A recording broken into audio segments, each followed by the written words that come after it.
छत्तीसगढ़ संपर्क क्रांति एक्सप्रेस ला बनाइस जन औषधि के ब्रांड। रेल मंत्री अश्वनी वैष्णव हरा झंडा दिखा के करें शुरुआत। प्रधानमंत्री भारतीय जन औषधि परियोजना के अंतर्गत जागरूकता बढ़ाए और जेनरिक दवाई मन ला बढ़ावा दे बर छत्तीसगढ़ संपर्क क्रांति एक्सप्रेस ला जन औषधि के ब्रांडिंग पर रेल मंत्री श्री अश्वनी वैष्णव दिल्ली हजरत निजामुद्दीन रेलवे स्टेशन ले काली हरा झंडी दिखा के संझा 5:55 में दुर्ग बर रवाना करीन।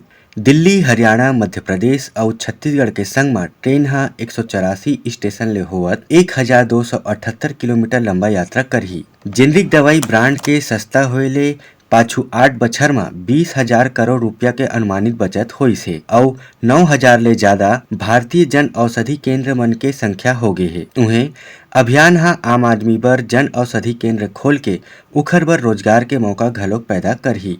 Bureau report, Utlangha News. Soar Sandesh, the buzz on Utlangha News Channel, national and international bulletin in Chhattisgarhi and English language.